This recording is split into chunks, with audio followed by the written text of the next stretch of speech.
Donald Trump, desperate for relevance, obsessed with getting some attention away from Kamala Harris's DNC speech, suffered an acute bout of confusion at a ridiculous event held at the Arizona border with Mexico. Confusion after confusion, and Donald Trump seemingly accidentally endorsing Kamala Harris and Gavin Newsom. Trump, in his desperation to attack everything and everyone, said the following about San Francisco. California, you can't go into San Francisco. It's not livable. 15 years ago, it was the best city in the country, one of the best cities in the world. And now you can't do anything.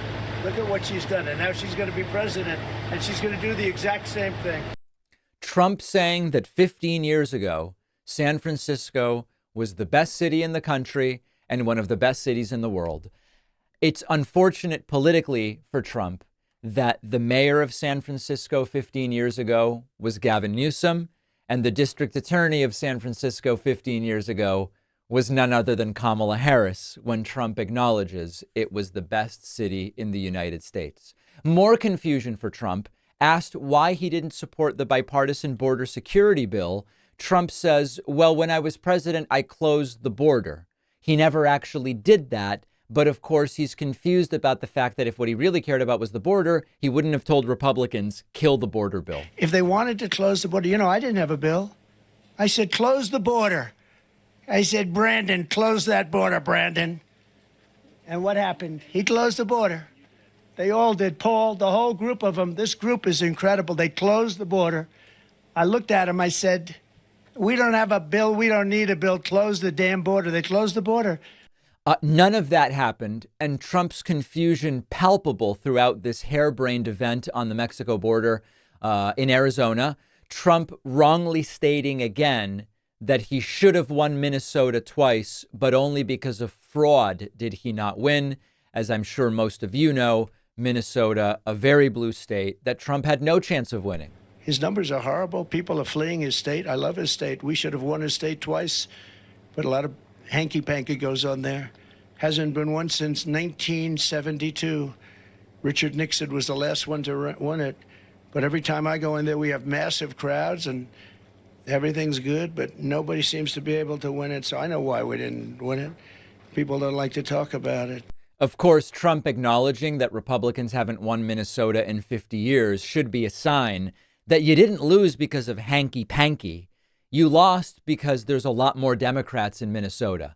Any event with Trump that relates to immigration or the border has to include these totally free of context, lurid stories. And Trump did do that. Or he wrapped his arms around her throat, pinned her down on a park bench, and raped her publicly on a park bench.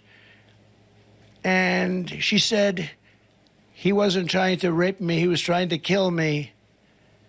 In Michigan earlier this year, an illegal alien broke into a residence and sexually assaulted two young girls, doing tremendous damage to these two young, beautiful girls in Virginia. So as you can tell, Trump struggling to read, but the lurid stories a mainstay of any immigration-related discussion. And then finally, as is now normal, Fox News cutting coverage of Trump's speech because it just gets too ridiculous. Or under. The final gaps of the wall were about to be sealed. Then Kamala came in. We are monitoring Donald Trump. He is at a border community just along the Arizona-Mexico border. Yes, and monitor very, very closely, Neil Cavuto. Thank you very much. A ridiculous event. Trump painfully confused. Here's the thing about birthdays. They happen all year, which means there's probably someone you should be buying a gift for right now. Give them something really special with an Aura digital frame, ranked the #1 digital picture frame by Wirecutter. Aura frames are easy to set up, update, and enjoy. Plus, you can preload your Aura frame with photos and gift messages. So if you're giving the frame to someone, your sister, grandma, your mother-in-law, it's personalized for them and comes preloaded with pictures. I did this with the one I gifted my mom. The best part is it comes with unlimited storage. All you need is the free Aura app and a Wi-Fi connection. Upload as many photos and videos as you want. Year round, I've gotten a bunch of Aura frames as gifts for people. I always preload it with the pictures I think the recipient will enjoy. and everyone loves it. My favorite part is I keep adding photos to the frames at their houses remotely from my phone when I travel or take a new picture of the baby or whatever. For a limited time, my audience gets $35 off their best-selling frame. Go to auraframes.com and use the code PACMAN. The link is down below.